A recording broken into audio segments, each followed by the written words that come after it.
It is the 4 o'clock hour. We'll call this meeting of the Del Norte Solid Waste Management into session. Please take the vote. Or please roll the call, please. I will roll the call. Commissioner Tompkins, Here. Commissioner Short, I'm here. Commissioner Greeno, I am here. Commissioner Wright, Here. Commissioner Wilson. Here.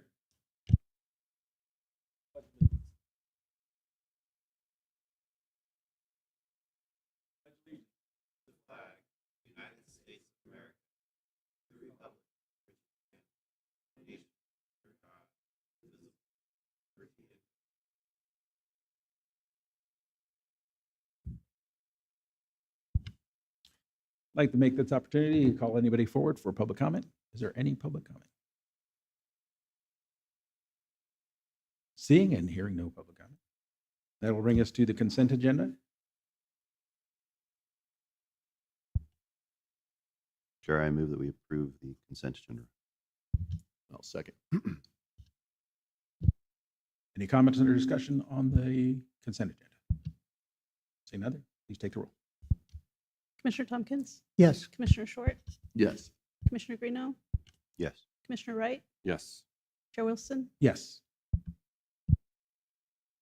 That will bring us up to the second, which is the Abandoned Vehicle Abatement Service Authority.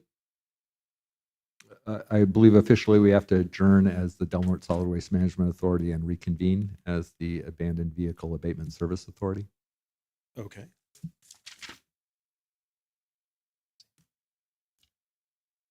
We will officially adjourn as the Del Norte Solid Waste Management and reconvene as the Abandoned Vehicle Abatement Service Authority.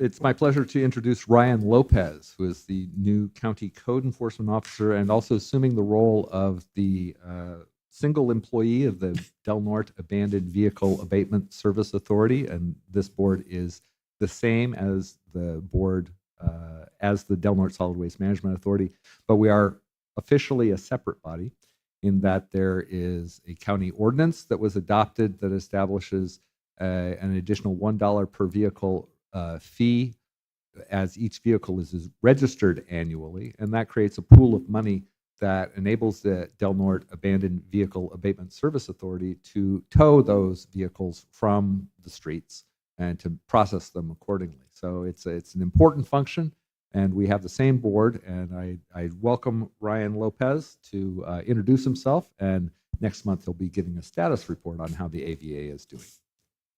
Yep, code enforcement, I've been here for 2 years now. Come up forward so we can record your voice. Yeah. Hi, Ryan Lopez, code enforcement. I've been on for a few years now. I know a few of the board members already. I know quite a few others in the room today. So I look forward to this new responsibility. Dominic's trained me well.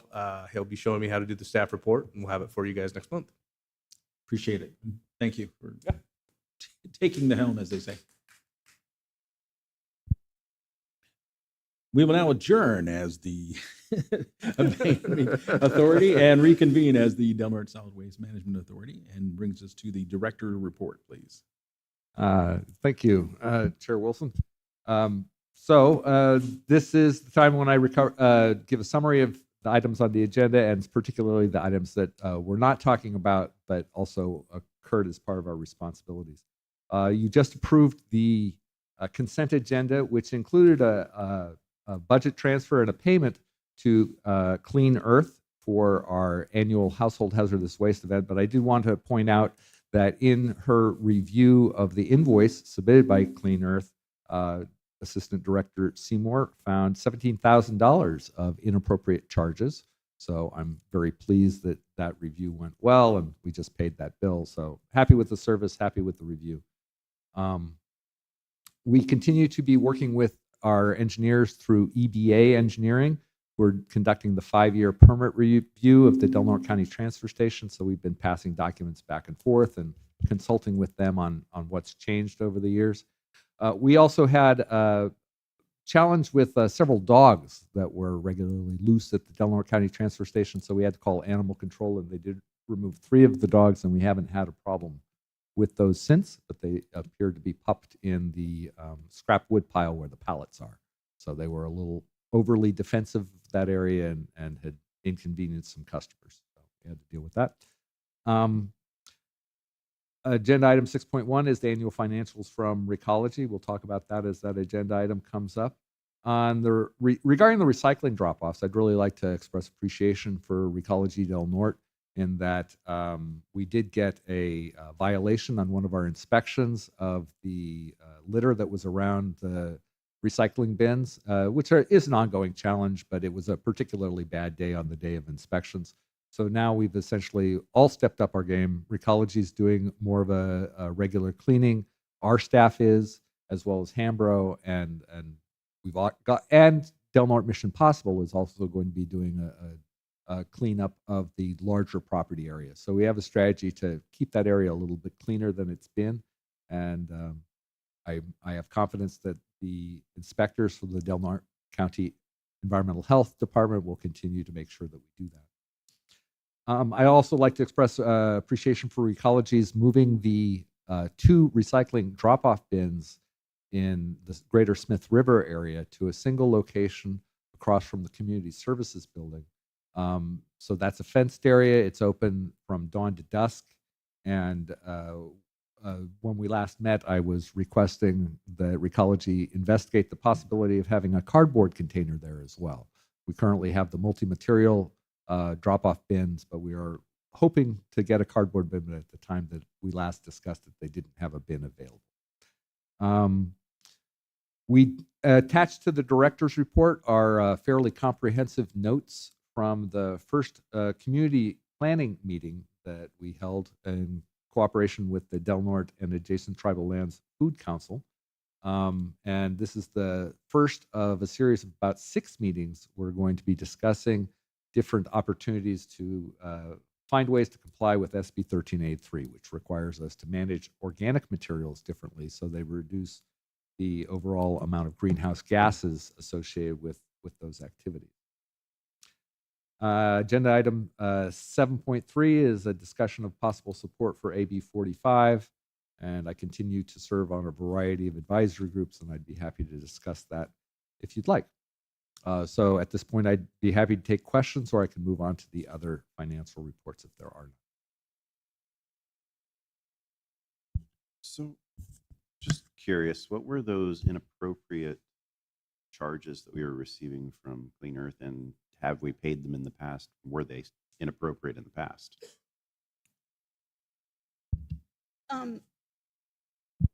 That was what clued me in, that we had not paid them before. And so I looked through every word of our agreement, and it was outside of that scope. And so it was, I believe, some transportation fees that we had not agreed to pay. And I should note that this is the first time that we've worked with Clean Earth. Previously, we had worked with Clean Harbors, and for what it's worth, the invoicing process for Clean Harbors was much worse than what we have encountered with Clean Earth. And lots of wrangling, often for months on end, and oftentimes difficulty communicating with the people who are doing billing and connecting that with the people who actually provide the services. So even though she did identify $17,000 of inappropriate charges, we did reject those, and working with Clean Earth in general was a better overall experience than we had with Clean Harbors. Absolutely. As soon as I brought it to their attention, they solved it. Okay. They're good to work with. Well, good work. Thank you.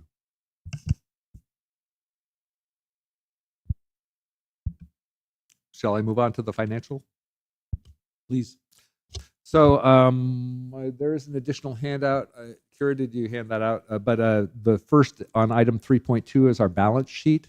This is kind of like the current checking account balance, and that it's a cash report. But looking at that cash report, we've got $2.8 million in the bank and $198,000 for last month's rent. So those finances are looking fine. The handout is the AR summary that's usually attached to that. I know it just has the letters and the totals, and that's because we don't need to divulge everybody's accounting details. But we can look at each of those accounts. But you'll see that there are no accounts that are 90 days or further. that haven't been referred to collections. So I appreciate Kathy Brewer's good work there. Looking at claims approved by director, you'll see once again the largest expenses go to Hambro WSG for the good services they provide at the Del Norte County Transfer Station. And the second largest expense is to the county for the interfund cost plan to pay for county auditing, human resources, and IT services. Moving on to the next financial report, monthly cash and charge reports on item 3.4. You'll see that we brought in a little over $155,000 in January, which was a little ahead of what we expected in the budget and quite a bit ahead of last month. So looking at item 3.5, this summarizes the two main sources of revenue that this agency has. The first, the service fees at the Del Norte County Transfer Station, and second, the franchise fees. Both of those are coming in ahead of budget, so our finances generally are looking good. And at this point in time, those two revenue sources together are $116,755 ahead of budget. I'd be happy to answer any questions. All right. Shall I move on to item 6.1? Okay. So on item 6.1, this is a part of our contract with Recology in that they, just as we provide annual financial reports, so does Recology. And I think these are useful both as a reality check in terms of how Recology is doing, because they do collect the largest fraction of solid waste dollars in the county. And so on page 4 of that report, you'll see that Del Norte, the Recology Del Norte transferred a little over $1 million to their parent company, but that was $500,000 less than the year before. Now, I'm not saying there's anything wrong with that, because there's many benefits that we get from being part of the larger Recology family. But it is something to keep in mind, because this is a contract administered by this agency, and we want to make sure that it is continuing to be a public benefit. So this is part of that report and transparency. I'd be happy to answer any questions. Looks like that. Okay. So now we come to the most exciting part of the meeting, and we're electing officers for the coming year. So the officers include the chair, the vice chair, the secretary, and the treasurer. Now, the treasurer traditionally has been Rich Taylor, and he served that duty well, but we're looking for a chair, a vice chair, and a secretary from the 5 of you sitting up there. Kira? The chair is from one partner and the vice chair is from the other partner, so city and county. So that is the one exclusion, in that the public member generally is not elected either as chair or as vice chair for that reason. But this is a tradition, and the tradition is also that the chair role will alternate between the city and the county. But these are not carved in stone, and they're up to you. Generally, my understanding of the rules is that nominations do not require a second, and the final and the last nomination gets the first vote. I nominate Dean Wilson to be chairman.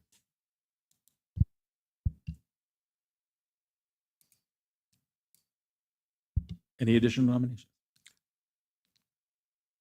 Seeing the bus, I accept. Seeing the bus. Open for nominations for vice chair. It could be. We could break tradition. You can break tradition. I'm curious. I was Absolutely. going to nominate Isaiah, but with your schedule the way it is, would it be overly burdensome? You get out of school kind of late. When I have a meeting like this, I usually don't actually get back to custody until about 5 o'clock. Exception. Wouldn't be available to sign.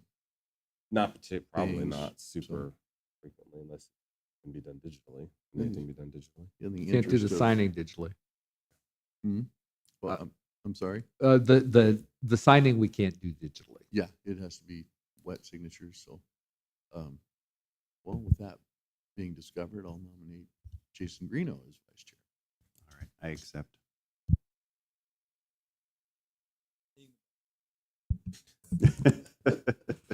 When I assume that seeing the bus counts as a vote. Yes. Yeah, so I do want to make sure that the vote is recorded on each of those motions. So let's take a vote for Dean Wilson as chair. Commissioner Tompkins, Yes. Commissioner Short, Yes. Commissioner Wright, Yes. Commissioner Greeno, Yes. Chair Wilson, Yes. And for vice chair, please. Commissioner Tompkins, Yes. Commissioner Short, Yes. Commissioner Wright, Yes. Commissioner Greeno, Yes. Chair Wilson. Yes. And do we have a nomination for secretary? Or rather, we do Oh, it I'm now. going to nominate Mike Thompson to be secretary. Tompkins, I'm sorry, I said Thompson. Yeah, that guy. I accept. Let's take a vote for secretary. Commissioner Right. Tompkins, Commissioner Short, Yes. Commissioner Wright, Yes. Commissioner Greeno, Yes. Chair Wilson. Yes. That was the easiest nominations I've heard. Thank you. Then I'll nominate Rich Taylor as treasurer. I think it would be appropriate Nominate Rich Taylor as treasurer? That Okay. is appropriate. He did this. Yep. Hold the vote. Commissioner Tompkins, Yes. Commissioner Short, Yes. Commissioner Greeno, Yes. Commissioner Wright, Yes. Chair Wilson. Yes. We didn't even ask Rich if he accepted. So. Wow. He accepts. That was rapid and painless. Thank you.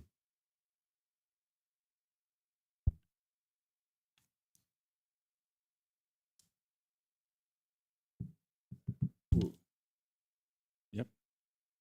Discussion of possible action regarding authority ethics policy. We have a couple items before them. Okay. Item 7.2 is a resolution. Okay. So the resolution is 2025-01, and I think there's a process of waiving the reading, but the title of the resolution is Resolution of the Board of Commissioners of the Del Norte Solid Waste Management Authority authorizing submittal of a regional application for which the Del Norte Solid Waste Management Authority is eligible. Any discussion? Matter? Any public comment? We need a vote? I think so, yes. Yes, we do. I'll move that we adopt resolution 2025-01. Second. Have a motion and a second. Please pull the vote. Commissioner Tompkins, Yes. Commissioner Short, Yes. Commissioner Wright, Yes. Commissioner Greeno, Yes. Chair Wilson. Yes. Item 7.3, discussion of possible adoption of support proposition SB 45. So SB 45 is one of the first bills that we received a request to take a position on. They've started to come in, so I anticipate more of these next meeting.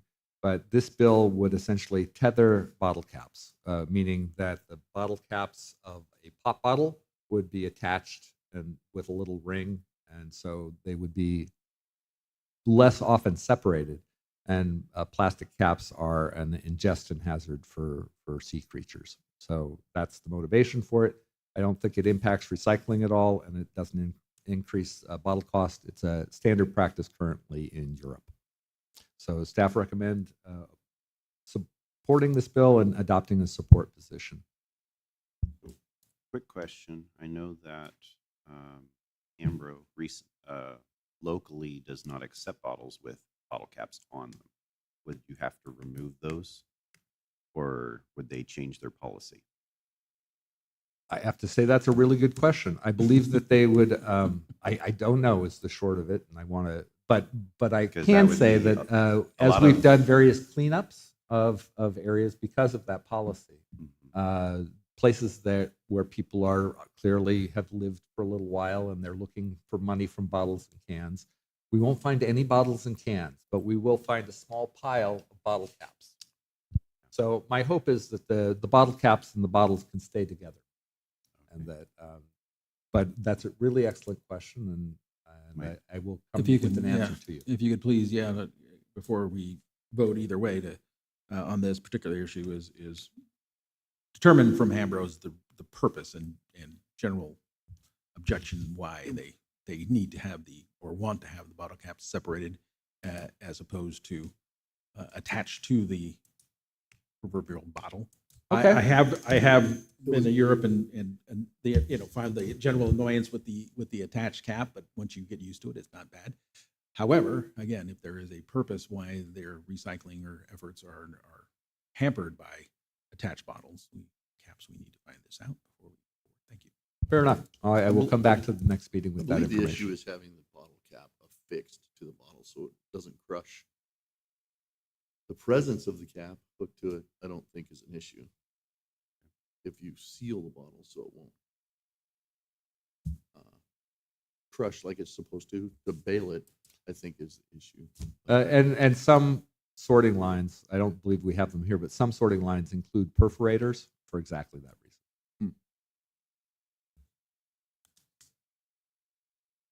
Oh, it's a different resin, so That's what I thought, yeah. 'Cause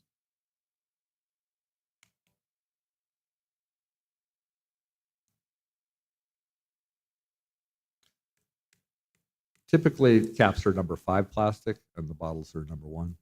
So, oh, wow. if this goes into effect, the bottle manufacturers would have to figure out a way to make them both compatible, both. Because I mean, So- the issue so- that we might run into is that you create a large amount of labor to get your bottles where they need to go, and people just end up throwing them in the trash because they don't want to do that. This could be a problem. So have the bottle manufacturers push back on this? Not that I'm aware of, but these are all really good questions, and I'm glad I raised it. And I will come back to the next meeting with answers to the best part of these questions I can get answers to, and shall we just move this to the next meeting and table it? It would be good to know how Recology feels about this too. Move we continue this item to the next meeting. Second, Have motion and second to continue on to the next meeting on this issue. Does this need a vote? Hmm. I don't think so. Okay. Pull the vote, please.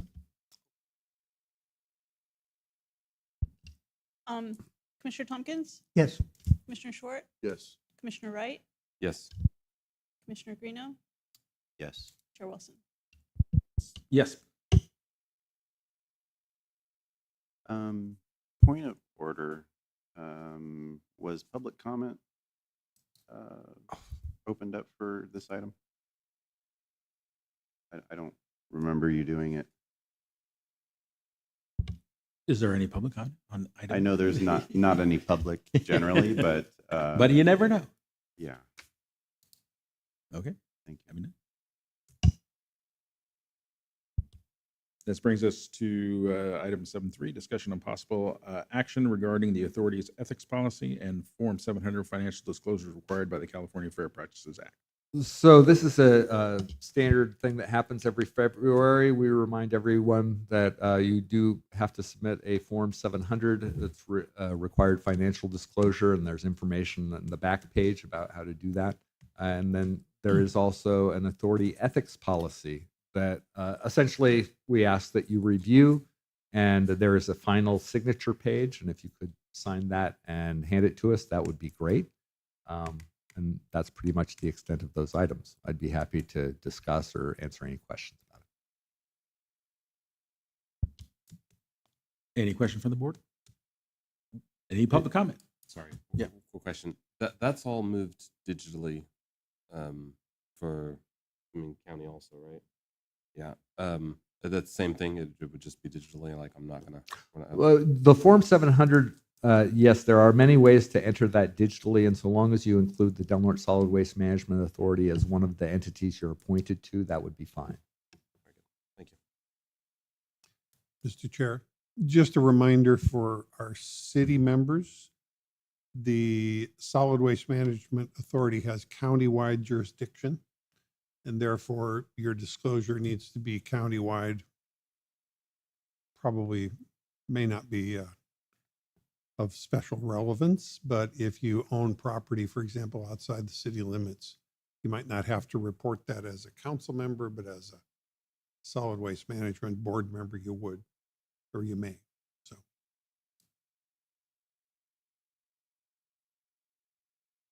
Any other question? Nope. Thank you, Norm. Is that it for us? Okay. Seem to be the end of the line here. We will adjourn the meeting of the Del Norte Solid Waste Management. Thank you for attendance.